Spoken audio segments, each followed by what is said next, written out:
Are starting with the 1.8, but 1.8 करने से पहले एक कंसेप्ट सीखेंगे, negation of the compound sentence. क्या बताया मैंने? Negation of the compound sentence या तो कंपाउंड स्टेटमेंट। सबसे पहले सिंपल स्टेटमेंट होता क्या? Only P, that is a simple statement.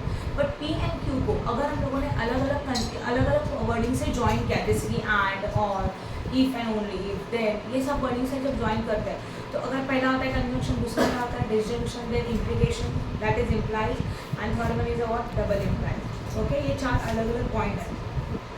तो अभी हम लोग देखने जा रहे हैं इसका निगेशन। इसका निगेशन करना मतलब इसको क्या करना? अपोजिट करना, निगेटिव करना। कैसे करेंगे देखो। फर्स्ट वन होता है हम लोगों का normally, this is your which sentence? Conjunction के डिसजंक्शन? कंजंक्शन। पहला कंजंक्शन होता है प्लीज आगे को, इसको यहाँ पे दो स्टेटमेंट को कौन से वर्ड से ज्वाइन किया जाता है? एंड, राइट है ना? इससे ज्वाइन करेंगे हम लोग इसको, एंड से ज्वाइन करेंगे। तो अभी देख लेना, पी कंजंक्शन क्यू, अगर ये स्टेटमेंट है और उसका निगेशन बोला है तो निगेशन का मतलब पी कंजंक्शन क्यू है। इसका निगेशन करेंगे मतलब negation of P conjunction Q, right है?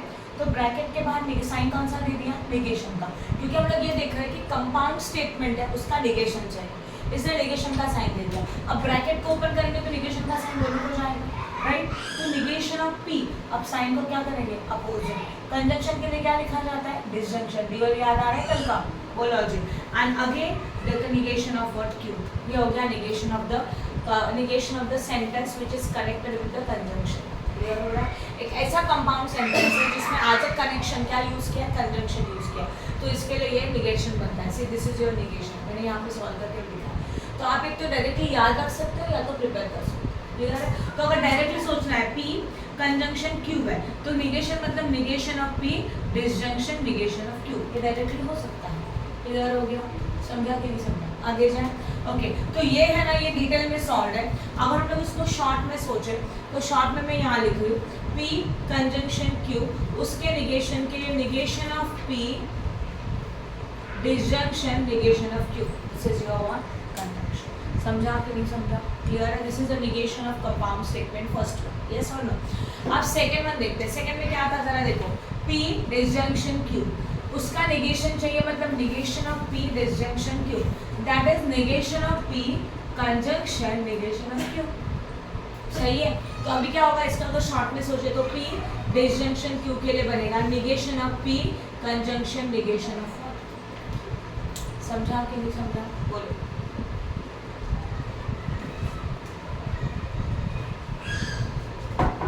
आफ्टर दैट नेक्स्ट वन अभी आया P implies Q। सबसे पहले ये समझ लो, P implies Q का एक इक्वालिटी है और ये आपको याद रखना है। इसका इक्वालिटी है negation of P disjunction Q। क्या इक्वालिटी है?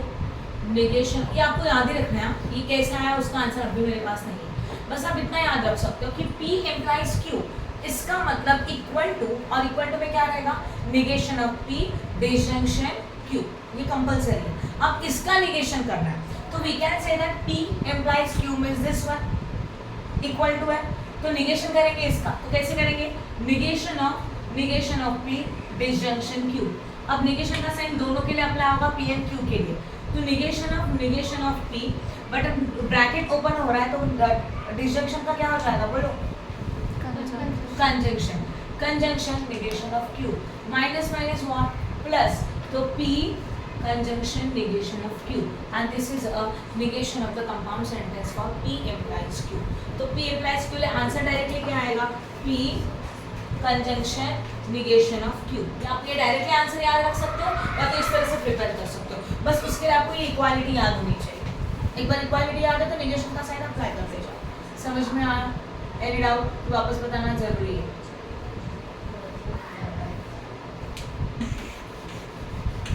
मैंने ये बताया P implies Q equal to आपको याद रखना है। P implies Q का इक्वल वैल्यू है negation of P disjunction Q। ये तो समझा आपको? ये मैंने इक्वालिटी का रूल लिखा बस, और कुछ नहीं है। अभी आपको पता है कि P implies Q मतलब ये है। अब मुझे इसका निगेशन करना है, मतलब इसका निगेशन करना है। तो अगर मैंने सोचा negation of P implies Q, that is negation of P disjunction Q। ये तो समझ में आया? हाँ या ना? Equality of this one is this one, negation of p implies q मतलब निगेशन ऑफ दिस वन ना। अब निगेशन का साइन अप्लाई करो, निगेशन मतलब निगेटिव माइनस, तो क्या होगा देखो, निगेशन का साइन दोनों को अप्लाई करेंगे, और जब ब्रैकेट ओपन होता है तो जो ब्रैकेट के अंदर का साइन है उसको अपोजिट किया जाता है ना। तो negation of p conjunction negation of q, ये तो क्लियर है। अब माइनस माइनस क्या बनता है? प्लस, तो क्या बनेगा? p conjunction negation of q, right है। अभी आप डायरेक्टली रूल याद रख सकते हैं, p implies q आया, इसका मतलब p conjunction negation of q, ये सही है। ओके, अब देखते हैं आगे का next one, p double implies q, बराबर ना। इसका मतलब ऐसे होता है, p implies q and q implies p, सही है। डबल implies है ना, मतलब p implies q भी है और q implies p भी है, और नहीं है बीच में, and है क्योंकि दोनों है, इसके लिए क्या लिखा मैंने? and। ये लॉजिक समझा? इसका मतलब p implies q, and के लिए कौन सा साइन यूज होता है? कंजंक्शन q implies p, ये भी समझ में आया। अभी इक्वालिटी, इसका इक्वालिटी पता है आपको? क्या इसका इक्वालिटी? ये देखो, ये है ना, p implies q का इक्वालिटी क्या है? Negation of p disjunction q and negation of q, उल्टा लिखा, negation of q disjunction p, ये उसका इक्वालिटी है। आप इसका निगेशन कर रहे हो, means we are going to negation of p double implies q, मतलब ये निगेशन करना शायद पूरे के लिए लगेगा, हाँ या ना? जब सबके लिए लगेगा तो क्या आएगा देखो, negation of p disjunction q conjunction negation of q disjunction p। मैंने कुछ नहीं किया, दोनों को निगेशन का साइन पुट किया और कुछ किया। अब सॉल्व कर देते हैं। निगेशन क्या होगा? पॉजिटिव। डिसजंक्शन का क्या होगा? Conjunction negation of q। देखो यहाँ आ रहा है एंड, ये चेंज नहीं हो सकता, ये एंड ही रहेगा। फिर negative positive, that is a q, then conjunction and p के बदले में क्या आएगा? Negation of q। समझ में आया? हाँ या ना? तो ये हर टाइम पे सॉल्व करना पॉसिबल नहीं है, तो आपको बस 2-3 चीजें याद रखनी है। आपको बस इक्वालिटी याद रखना है, आज के बाद आपको ये रूल याद रखने का। क्या रूल है? p implies q का निगेशन डायरेक्टली क्या आ रहा है? p conjunction negation of q आ रहा है, ये आपने याद रखना। अभी इसका कैसे होगा देखो, p डबल implies q, थोड़ा इसके हिसाब से सोचो। पहले सोचो p implies q है तो क्या बनता है? Negation p conjunction negation of q, सही है? हाँ या ना? p implies q के लिए बना, एंड के लिए आता है आगे कंजंक्शन। अभी q एंड p दोनों हैं, इनके लिए साइन यही आता है, पता है आप लोगों को, और ये निगेटिव प्लस के बन गए। देखो ये सीधा आंसर बन गया। समझ में आया? तो आप लोगों को ये मेन बेसिक 4 रूल याद रखना है, ये कैसे प्रिपरेशन किया वो मैंने आपको बस बताया। क्लियर है? राइट? तो आपको अभी भी जितने भी सम सॉल्व करेंगे उसके लिए आपको ये याद होना चाहिए, इसके अलावा कुछ नहीं याद हुआ तो भी चलेगा। नेक्स्ट आता है converse, inverse and contrapositive. Converse is what? Converse is what मैं बता रही हूँ।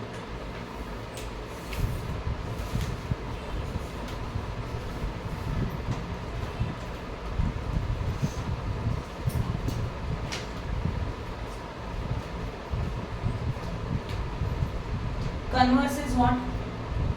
जैसे कि p implies q है, समझो, और उन्होंने बोला conversion of the converse statement. Converse के लिए बनता है q implies p। क्या होता है कन्वर्स के लिए? q implies p। क्या था? p implies q था। कन्वर्स बोलेगा तो क्या कर दिया? q implies p कर दिया। ये भी समझ में आया? अब क्या बोला? इनवर्स। इनवर्स में ना सेंटेंस में ही रहता है, बस दोनों को निगेशन लगाया जाता है। p implies q का p implies q है, बस negation of p implies negation of q, सही है? एंड फिर आता है कॉन्ट्रापोजिटिव। कॉन्ट्रापोजिटिव के लिए क्या बनेगा बोलो? ये ऊपर का उसका निगेशन, जो हम लोगों ने कन्वर्स किया था उसका निगेशन, मतलब q implies p, दोनों के लिए साइन कौन सा? निगेशन। आप अपने लॉजिक में कैसे भी याद रखो, चलेगा। राइट पहला क्या था, कन्वर्स था। कन्वर्स मतलब जो P एम्प्लाइज Q है उसको क्या करेंगे, Q एम्प्लाइज P करेंगे। फिर इनवर्स मतलब जो ओरिजिनल स्टेटमेंट है उसको निगेशन लगा देंगे। एंड कॉन्ट्रा पॉजिटिव मतलब कन्वर्स को निगेशन लगाएंगे। राइट है, चेक करो, सही है ना। Original statement is P implies Q, इसको उल्टा करो कन्वर्स, इस कन्वर्स को निगेशन अप्लाई करो कॉन्ट्रा पॉजिटिव, एंड ओरिजिनल को निगेशन अप्लाई करो इनवर्स। अब तो क्लियर हो गया। और इस कंसेप्ट के ऊपर ये पूरा एक्सरसाइज डिपेंड है 1.8। ओके चलो करें स्टार्ट। प्लीज इसका पिक ले लो।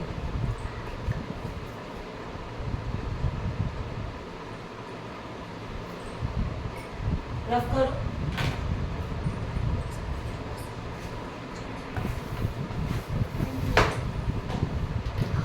वन 1.8 सही है। Write the negation of the each of the following statement. All stars are shining if it is a night. सोचो, पहले इसका कन्वर्जन करो। इसमें क्या बोला है? अच्छा और एक बात, ऑल के लिए ना सम आता है। ऑल मतलब सब लोग, निगेशन है, और सम मतलब उनमें से कुछ। तो क्या बोला है, सबका निगेशन करने के लिए all stars are shining if it is a night. If means what, implies. तो इसके लिए क्या कैसे करेंगे, if it is a night some stars are not shining. हाँ या ना, या तो ऐसे भी लिख सकते some stars are not shining if it is a night. समझा? बट अच्छा ठीक है, एक बात बताओ मुझे, ये सेंटेंस क्या है, all the stars are shining if it is a night, ये कौन सा कैटेगरी है? बोलो, इसका सिंबॉलिकल फॉर्म बोलो। P एम्प्लाइज है कि नहीं है? P एम्प्लाइज Q का निगेशन क्या बनता है, उसी फॉर्मेट में लिखने का।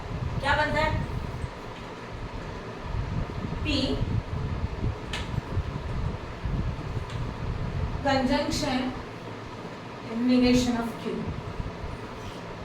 राइट है। अब हमारा इम्प्लाइज वाला जो सेंटेंस होता है उसमें क्या ज्वाइन करता है, इफ। तो इफ वाला सेंटेंस पहले होता है कि नहीं होता? हाँ या ना? तो इफ वाला सेंटेंस क्या है, it is a what, night. बराबर है। तो हम लोग भी पहला पी सेंटेंस देखेंगे। पी क्या है, it is a night.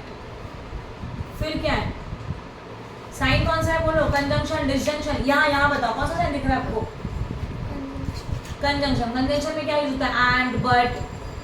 Right है। यहाँ पे हम लोगों का इफ के बाद का सेंटेंस पी है, तो P is equal to it is night and Q is equal to all stars are what,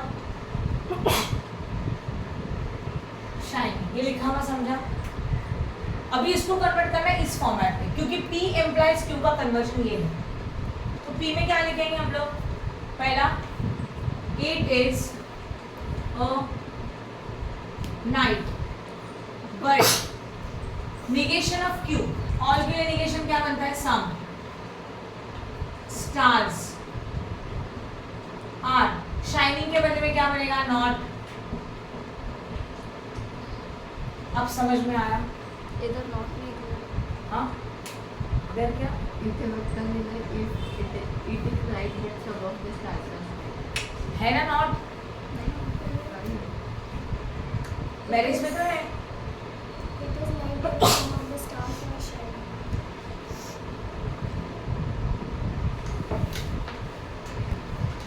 Oh my God. अच्छा क्या है, ऑन करो।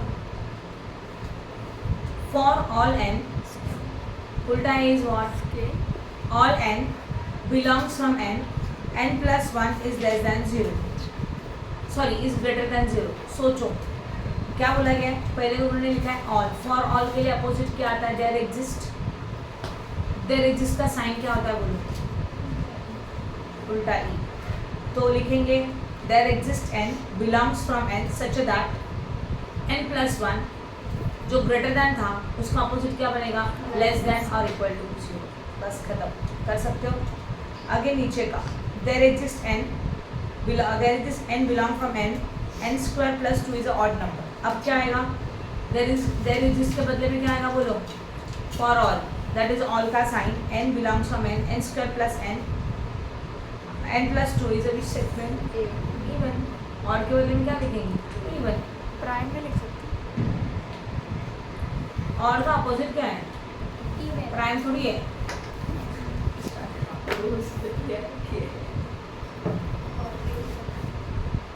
Some continuous functions are differentiable. Some continuous functions are differentiable. Some के बदले में क्या लिखेंगे? All. All continuous functions are not differentiable. सही है? Next. Using the rule of the negation, write the negation of the following. Rule apply करके negation लिखें. P implies R conjunction Q. हाँ या ना? सिंपल है. क्या करेंगे बताओ. चलो पहले मुझे क्वेश्चन बताओ. P implies R conjunction Q। conjunction what? Q. P implies R का पहले मुझे इक्वालिटी बताओ. क्या होता है इक्वालिटी? इक्वालिटी है negation of P disjunction R. ये इक्वालिटी पहले याद रखो, तभी जाके आगे का कर सकते हो. फिर बहुत इजी. क्या इक्वालिटी लिखा मैंने? Negation of P disjunction R. पहले वाले इसको निगेशन, इम्प्लाइज के बदले में डिसजंक्शन R, एंड ये ऐसे ही लिखा Q.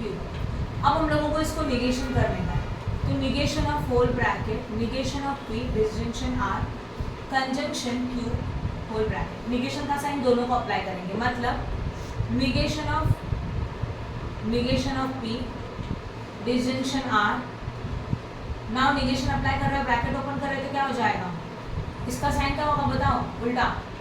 Negation of what? Q. समझ में आया?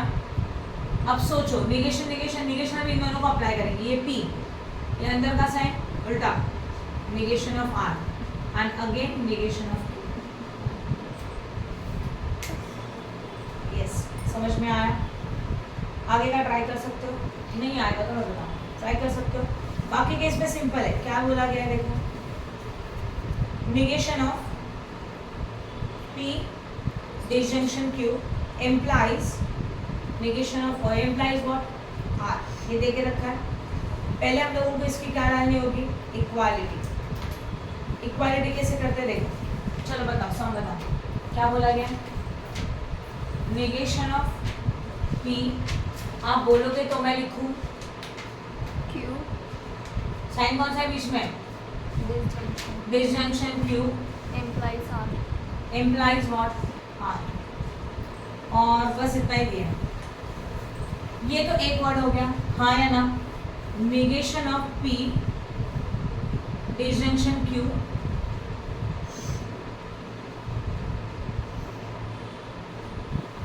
इम्प्लाइज का इक्वालिटी क्या आता है? negation P ये को निगेशन में आता है, यहाँ पे साइन डिसजंक्शन का R, तो उसका इक्वालिटी है कि नहीं है? बोलो फटाफट. ये इक्वालिटी लिखा मैंने, ये फर्स्ट टर्म है जो ऑलरेडी निगेशन में, इसलिए ये निगेशन का साइन आया.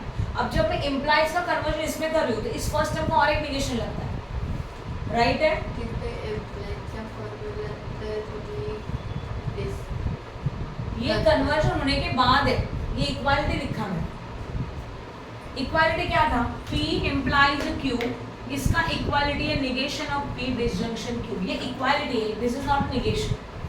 और जब आप उसको निगेशन अप्लाई करेंगे, negation of P disjunction Q करने जाओगे, तब मिलेगा P disjunction sorry conjunction negation of Q. See this one. तो दिस इज अ इक्वालिटी. इसके लिए इक्वालिटी है, याद आपको रखनी ही है. समझा कि नहीं समझा? अभी क्या कंफ्यूजन है मुझे बताओ, फिर मैं आगे जाऊँ. मैंने आपको ये रूल बताया, ये तो समझा, यहाँ तक तो क्लियर है. तो जब भी ये आएगा तो आपको याद क्या होना चाहिए? This is equal to this. मतलब अगर मैं बोलती हूँ 3 इज इक्वल टू 5 माइनस 2, तो 3 के बदले में 5 माइनस 2 भी तो लिख सकते हो ना. यस और नो? वैसे ही अगर मैंने बोला P implies Q, तो आपको इसको कन्वर्ट करके इक्वालिटी क्या लिखने का है? Negation of P disjunction Q. पहले ये लिखो, बराबर है. अब इसका निगेशन करने का है, मतलब क्या? ये एक बन गया होल. अब इसके निगेशन के लिए negation of P disjunction Q, ये निगेशन मैंने खुद पुट किया निगेशन करने के लिए, माइनस माइनस व्हाट, ये पी, और भैया थोड़ा बाहर हो जाओ, अब थोड़ा अंदर हो जाओ, प्लस इसका साइन उल्टा बनता है ना, फिर ये क्या बनेगा कंजंक्शन, अब ये माइनस लगेगा, प्लस माइनस व्हाट माइनस, और ये निगेशन हो गया, ये इक्वालिटी नहीं है, समझ में आया?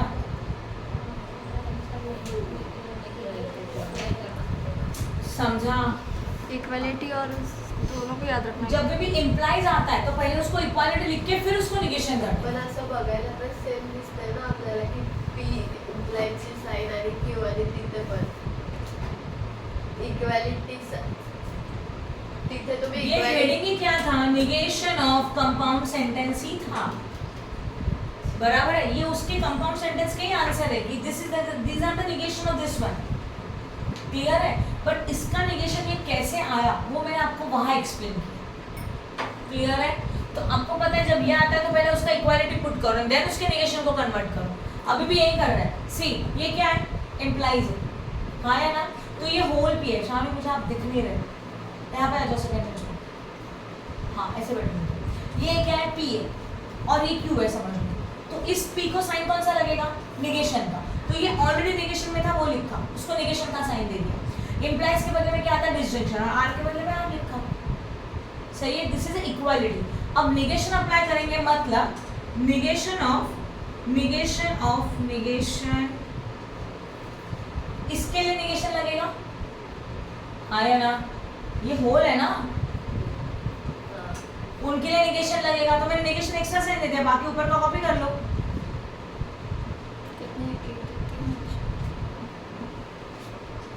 क्या क्या बता, इसको कॉपी किया और इसको निगेशन का साइन लिखा, भी बस ब्रैकेट को सॉल्व करने का एक एक करके, सही है?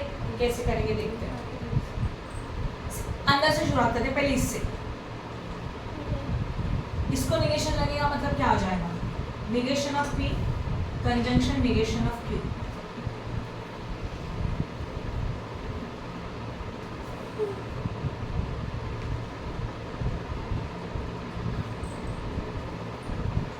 सही है? ये निगेशन का साइन इन दोनों को अप्लाई किया और ये निगेशन का साइन सिर्फ इनके लिए था, इसके लिए इन दोनों को अप्लाई किया, ये एज इट इज रखा, ये एज इट इज रखा, निगेशन का साइन पी दे दिया तो ये साइन अपोजिट हो गया, निगेशन का साइन क्यू दे दिया तो ये साइन अपोजिट हो गया, अभी ये निगेशन का साइन चला गया, अभी दो निगेशन बचे, राइट है? वापस निगेशन कर, क्या हो जाएगा बोलो,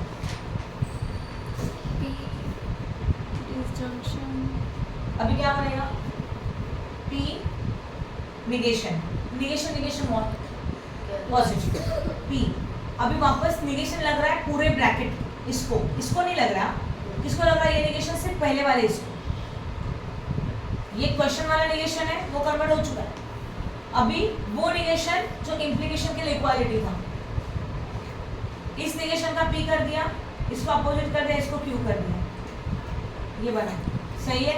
और इसके बाहर वाला ये निगेशन बचा, अब ये निगेशन होल ब्रैकेट को है, तो negation of P conjunction negation of Q, ये एक बना, डिसजंक्शन निगेशन ऑफ आर, सही है? चेक करो, क्लियर हो रहा है? कहाँ नेक्स्ट आप ट्राई कर सकते हो, आगे का इजी है, इसमें इम्प्लीकेशन नहीं है तो इजी है, साइन को अपोजिट कर दो हो जाएगा, राइट? आगे write the converse, inverse and contrapositive of the following statement. If it's snow, then they do not drive the car. If it is snow, then they do not drive the car. If and then है मतलब क्या है? Implies है. तो इसमें का let is what? Let P is equal to it snows, है ना? Q is equal to they do not drive the car. ये क्यों हो गया? अब इसका हमने क्या पूछा है? कन्वर्स पूछा है। कन्वर्स में हम लोग क्या करते हैं? साइन याद रखो, Q इनवर्स भी करते हैं। तो Q इनवर्स भी का क्या हो जाएगा देखो, if they do not drive car then it's no. Then ये साइन याद रखो, उसके हिसाब से सेंटेंस को फॉर्मेट करो। अब क्या बोला है? इनवर्स। इनवर्स में ओरिजिनल सेंटेंस को नेगेशन डाल, तो ओरिजिनल सेंटेंस था it if it is snow, तो उसके बदले में क्या आएगा? If it does not snow then they can drive the car और they drive the car. Not निकाल दो, राइट है। उसके बाद Q implies P का negation, that is a contraposition. तो Q is a what? Q क्या था? They do not drive the car. इसका negation क्या बनेगा? They drive the car. Okay? तो लिखेंगे if they drive the car, then और Q P का negation if it snows, if it not snows, does not snow. Clear हो गया? तो अगर आपको ये क्लियर है और क्वेश्चन का P क्या है, Q क्या है, क्लियर है, तो इसके हिसाब से सेंटेंस को फॉर्मेट करो बस। This is a converse, inverse and contrapositive, ठीक है। उसके बाद next one is what? If he studies then he will go for the college. ये कर सकते हो क्या? कर सकते हो पक्का? दो ही दिए इसमें। With the proper justification state the negation of the following statement. Proper justification के साथ निगेशन बनाओ। अभी इसके जो निगेशंस है ना वो आप नॉर्मल में सॉल्व करेंगे, डी ऑर्गेन्स ये लॉ अप्लाई करने का जरूरत नहीं है, नॉर्मल सॉल्व करो जैसे मैंने अभी सिखाया ये वाला। कर सकते हो? कर सकते हो? ऐसा नहीं किया तो marks का भी- नहीं, मैं जो आपको बोल रही हूँ 1.9 जो हम लोग ऑप्शन में छोड़ेंगे ना वो उसका रूल्स है। तो पूरे सब्जेक्ट में हम लोग एक ही पॉइंट एक एक्सरसाइज ऑप्शन में छोड़ रहे हैं, तो कोई फर्क नहीं पड़ेगा, ऑप्शन में तो रहेगा। म्हणजे जर 1.9 असेल तर आणि आता डी ऑर्गन राइट है, क्लियर हुआ अच्छी तरह से? तो ये एक्सरसाइज व्हाट 4। अब हम लोग करेंगे 1.10। पॉज कर दो।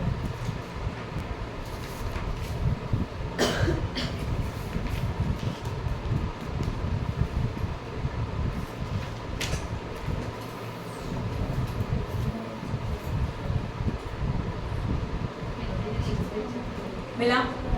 ऑन करो। Okay, now we are starting with the venn diagram exercise, that is exercise of 1.10। उसके लिए पहले पेज नंबर 33 निकालो, उसके फॉर्मेट्स देखते हैं। मतलब जो भी स्टेटमेंट आपको दिया उसको आपको डायग्राम में शो कर देना है, that is a venn diagram. Okay, some statement with the venn diagram, all x are y, these are the different type of statements. किस तरह से हो सकता है उसको सिम्बॉलिकली या तो ग्राफिकली या तो ड्रॉ करके कैसे डिसाइड करना है। ऑल एक्स आर वाई मतलब जो भी x का डेटा है और वो सब कुछ y में इंक्लूडिंग है, तो उसका वेन डायग्राम कैसे आएगा? ऑल एक्स आर वाई में समझ लो a मतलब x है और y मतलब b है, तो जो भी x है वो y के अंदर इंक्लूडिंग है, तो उसका डायग्राम आपको दिखाई दे रहा है। ऑल एक्स आर वाई मैंने 33 पेज नंबर का पॉइंट नंबर 1 रीड किया। ओके, तो जब भी पैटर्न आता है all x are y, okay, तो ऑल स्टूडेंट्स आर क्लेवर, मतलब जितने भी नंबर ऑफ स्टूडेंट है सारे के सारे क्लेवर। क्लियर हो रहा है? तो जितना भी x का डेटा है वो सब कुछ y के अंदर इंक्लूड है। तो यहाँ पे देखो ये डायग्राम ड्रॉ किया है, राइट? तो उसको लिखा कैसे जाता है वो देखो। पहले सबसे पहले सिंबॉलिक करें। ऑल x और y means a is a subset of what? b। आया ना? a is a subset of what? b। a is a क्या बोल सकते हैं उसको? सबसे मतलब अरे a b का पार्ट है, वो सेट में सीखा था, यूनियन सबसेट ऐसा। क्लियर हो रहा है? तो फिलहाल a is a subset of what? b। इसका मतलब अगर ये b होल है, बोर्ड पे ध्यान दो, अगर ये b होल है और वो मतलब y है, तो ऑल x आर y, तो ये जो a है ना ये यहाँ पे x है, राइट है? तो जितने भी x है वो सब y के अंदर इंक्लूड है। तो इस तरह से डायग्राम को शो किया जाता है। तो जब भी ऑल x आर y आएगा आपको ये डायग्राम शो करना है, ड्रॉ करना है। क्लियर हो गया? ओके, आगे का देखो। All x are y and all y's are x, जितने भी y है वो x है और x है जो y है, दोनों इक्वल है। तो दोनों इक्वल है तो ये क्या आएगा? a इज अ सबसेट, इसको वर्डिंग क्यों है कुछ तो, a यूनियन ऐसे होता है, इंटरसेक्शन उल्टा होता है, ये सबसेट ही है।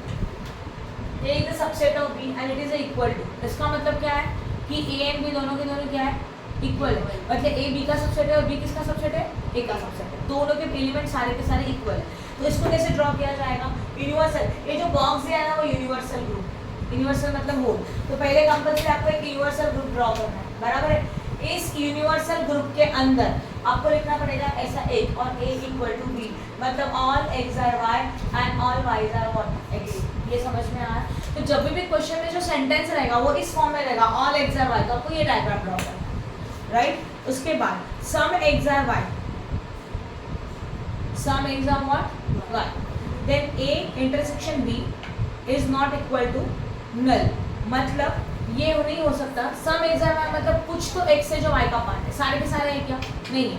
तो ऐसे सिचुएशन में डायग्राम क्या बनेगा, देखो सिंपल है एकदम, ए एंड बी दो अलग अलग ग्रुप है, हाँ या ना, ए एंड बी में से कुछ कॉमन डेटा है, ये कॉमन डेटा है, ये ए है ये बी है, तो ए मतलब क्वेश्चन कहाँ पे है लिखा है, ए मतलब एक्स है, ए मतलब क्या है आपका, समझ लो एक्स है, तो कुछ एक्स वाई है, इसलिए एक कॉमन पोर्शन आएगा। तो इसके लिए इस तरह से डायग्राम ड्रॉ करेंगे, दोनों में से कोई भी चलेगा, बट ये पहला वाला करो ज़्यादा अच्छा रहेगा, क्योंकि वो दोनों डायग्राम सेम नहीं हो जाएंगे, फिर पहला वाला first and third, right. Then some x are not y, आपको इंडिकेट करना है कुछ एक्स वाई नहीं है, तो एक्स वाई नहीं है मतलब एक्स वाला वो पोर्शन जो वाई के अंदर इंक्लूडेड नहीं है उसको शेडेड किया, some x are not Y, diagram is this one only, but यहाँ पे कॉमन पोर्शन को शेडेड किया, यहाँ पे जो कॉमन है उसको शेड करेंगे, ये भी समझ में आया। एंड लास्ट वाला no x are y, x and y में कोई कॉमन नहीं, तो दोनों को एक ही यूनिवर्सल सेट में अलग अलग निकालो, नेक्स्ट वाला डायग्राम समझ में आया। ओके अब इसके बेसिस के ऊपर हम लोग सॉल्व करेंगे 1.10 निकालो, पेज नंबर 34 के ऊपर एंड में represent the truth of the each of the following statement by Venn diagram. Some hardworking students are obedient. Some hardworking students are obedient. तो इसको सबसे पहले लिखा जाएगा let U is a universal group. Okay तो universal group में क्या होगा, universal set of all student, किसका सेट है हमारा, स्टूडेंट का सेट है, इसलिए स्टूडेंट लिखा। अभी उनमें से एक्स एंड वाई को एज्यूम करेंगे, x is a hard working student and y is obedient student, हाँ या ना, तो लिखेंगे x is a set of hard working student, y is equal to set of obedient student. अब क्या बोला गया, some hard working students are obedient, मतलब सम एक्स आर वाई, हाँ या ना, सम एक्स आर वाई मैंने कैसे डिसाइड किया, ओबीडियंट को क्या, हार्ड वर्किंग को क्या एज्यूम किया था एक्स, ओबीडियंट को क्या एज्यूम किया था वाई, तो सम x are Y, some x are Y के लिए डायग्राम रहेगा सम एक्स आर वाई, कुछ एक्स है जो वाई के अंदर, तो देखो उस तरह से डायग्राम ड्रॉ किया, चेक करो। ओके तो वेन डायग्राम में क्या आएगा, x some x are Y में एक्स एंड वाई का एक कॉमन इंटरसेक्शन पॉइंट आएगा, यूनिवर्सल ग्रुप के लिए यू लिखेंगे और उसके नीचे सिंबॉलिक फॉर्म में लिखेंगे x union y, x union नहीं है इंटरसेक्शन है, x intersection y is not equal to null, मतलब जब दोनों को कंबाइन किया तो ऐसे नहीं कि उसमें कुछ भी नहीं है, देयर इज सम पॉइंट्स जो दोनों में कॉमन है, क्लियर हो गया।